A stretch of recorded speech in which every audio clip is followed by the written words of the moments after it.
Hello dear viewers, my name is Nino and today we're going to take a closer look at the Cubot Manito. The Manito is a 5-inch phone which comes with Android 6.0, so it's not 7.0, it's 6.0.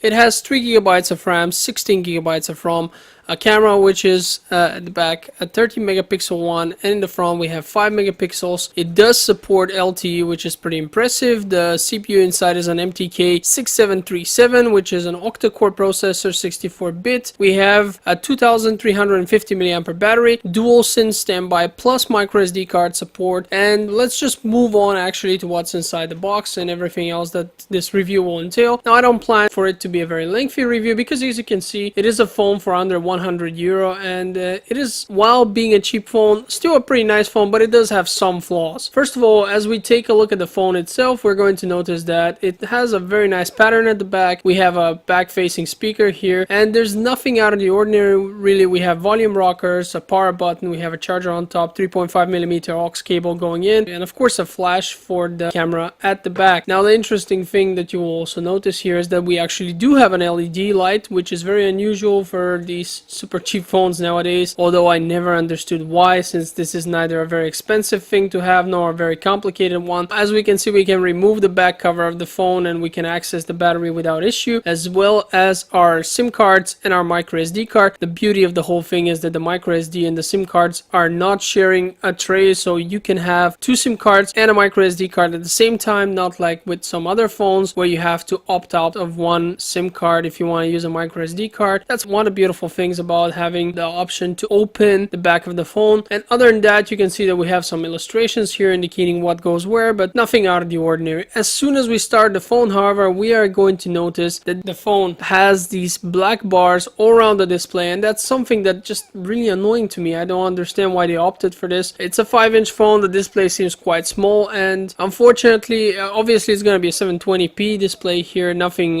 too extreme, cheap phone, so you can't expect too much from it. But these black bars somehow really disturb me. It makes the phone and especially the screen seem like it's smaller than it should be, although it really isn't. As you can see, we have about 10 gigabytes available after the OS, so it's not that much, but luckily we can use a SIM card parallel to the SD card. Now another thing you will notice that I really dislike is the fact that the touch buttons are positioned somewhat higher, so you have this space at the bottom, and instead of them being right in the center, they are actually of the upper part of this position, which means that if you have fatter fingers like me, you're essentially going to have to put your finger halfway on the display if you want to press the buttons. If you press in the middle of the position, they're actually not going to react. It's not as bad as it sounds, but it is something that's really annoying and I'm not a fan of it. We do get this nice cover for the phone, by the way, which offers a lot of security and fits really well. The back facing speaker that we have is loud, but again, if you place the phone on its back, you're going to cover it and you're going to hear a lot less than what you were actually hoping for. When it comes to the cameras, no surprises here. The camera is okay at best. Here we have a picture with HDR as well, and you will notice that the pictures are okay, but you're not really gonna get much out of that. So moving on to the hardware test with Antutu. As you can see on Antutu, we have not such a bad score, actually over 30,000, and that is pretty impressive when you think about it, because we need around 24,000 to have a phone which can handle most of the daily tasks without any kind of issues. With 30,000 we can even play most games, of course not the ones that are graphically intense, but it is still going to be enough for you to use as an all-round phone if you want to. As you can see, when it comes to pinch to zoom and other things like that, the phone is snappy enough. It can handle multiple applications at the same time without too much of an issue, and when it comes to browsing, social networking, videos, stuff like that, you're gonna have absolutely no problems. The Wi-Fi actually seems quite fast, and so does the 4G obviously, which is always the case. Overall, I'm satisfied with that, and that's pretty much it. I've also started a few games, and as you can see, for example, on Asphalt 8, the game runs and is absolutely playable, but the frame rate isn't quite as solid as you're used to on phones with a lot higher scores. You can see that it does work well, but it just, you know, something's missing here. It's not perfect, and that doesn't surprise me at 30,000, but for a phone for around 100 bucks, I can actually accept that. I think that overall the price to quality ratio is okay if you can live with the drawbacks, especially the one with the black bars on the screen. screen and the buttons at the bottom of the phone, which are really weird. Again, I found them to be quite annoying to such an extent that I cannot recommend this phone, simply because these buttons, they're not illuminated and their position is very weird. So you're gonna have to get used to that. I mean, if it was just the illumination, I wouldn't have any problem with it, but they're just too high and you really have to press them very precisely to get a response from the phone, and that is the reason why I'm not very happy with it. But still, it's a very cheap phone, and if you like the way it looks from what you've seen here, check out the links in the description. I will be sure to add them so you can get it. Price for this phone is very acceptable, and the phone on its own, you know, works really well. It's just, like I said, these minor gripes that I have with it, which might be to some less of a problem than they are for me. At any point, I'd like to thank you for watching, and I hope to see you on the next video. Have a great day.